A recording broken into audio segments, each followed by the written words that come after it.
So it's time. I love these earrings. Remember I was saying that, I don't know if you're with me earlier, but I was mentioning that there's certain, styles in the artisans that you get to know. And the Zuni tribe is 100%. Their artisans from there has always been one of my all-time favorites. They're known for their meticulous beadwork. They're known for, just exceptional attention to detail. And these hoop earrings, I'm so excited. Okay, yes, they're at a sale price. They have been a favorite. They've been a huge favorite.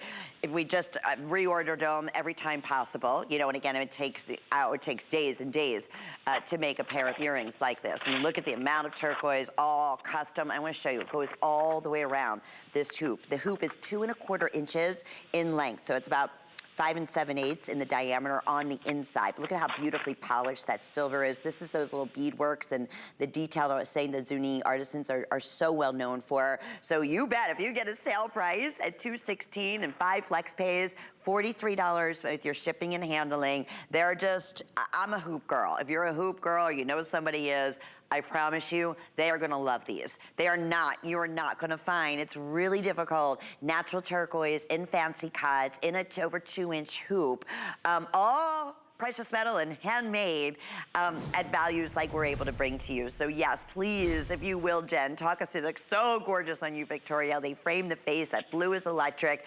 Who is the artisan behind these? Excuse me, the artisan here, his name is Bryce Vassett, and this is actually his signature look. We have had a cross on before with the same type of the stones, the way that they were carved out, and the way that they were soldered together. The look of the stone, or the look of the cross, that style is almost the same as looking at the hoop that you see there. And so this is actually like his family signature look. Beautiful, and they're pear shaped. So again, yes.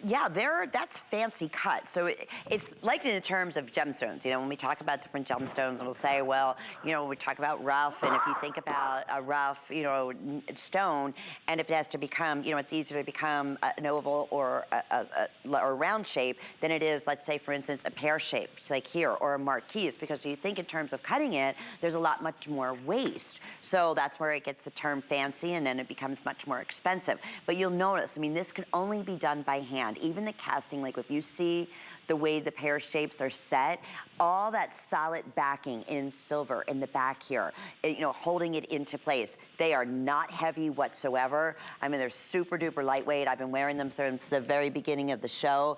I love it just as, again, if you're a turquoise girl, or if you love the meaning behind turquoise, if you just, it pops. I'm wearing denim. I love what Victoria's wearing.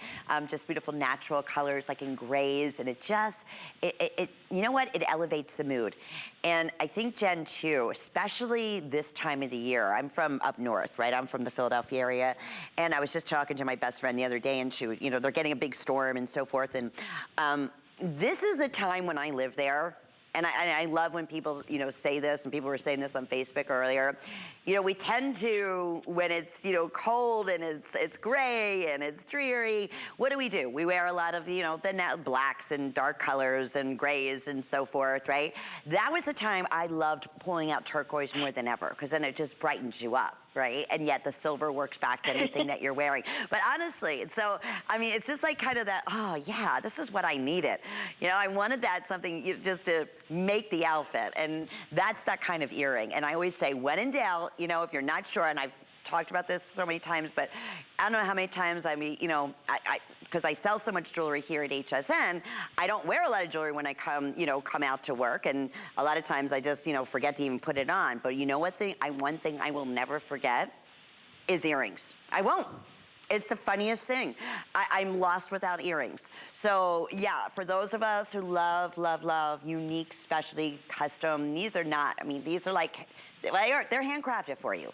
Every single piece that you're selecting from Chaco Canyon has that like little special feeling to it, that fingerprint that we mentioned. And going back, Jen, I remember the cross that you said the same designer did on this with that beadwork. There's just something about, I know when it's that Zuni, it's the Zuni, tribe artisans that create this piece. It's funny because they have like a harmony to it. Uh-huh. Yeah, it's that, and especially like you said before, it's like their fingerprint, and just like the rock hounds that are out there, they know what is what, or what type of stone that you have, or either what are what's the matrix in it, or where does it come from, or yeah, it's great to come in contact with different people out there who own. Silver jewelry, and especially, they have their stories from where it came from. I always remember this one woman who was, I think she was from Minnesota. She went to a ceremonial gathering, and she was wearing a necklace, and she didn't know that it slipped off. And so she was just dumbfounded. She was just in tears. And after a while, she said she was surprised that someone picked up that necklace and gave it to someone who would give it back to her, and she was in tears. She's like, I thought I'd never see it again, because that was something that reminded her of her mom, someone in her family, and just like all these memories. And so it's great to know that different artisans out there, they have special meanings to different people, special meanings in people's hearts, I guess you can say, because they share a piece of their story with them in their jewelry making. You know what? And Jen, I could say that for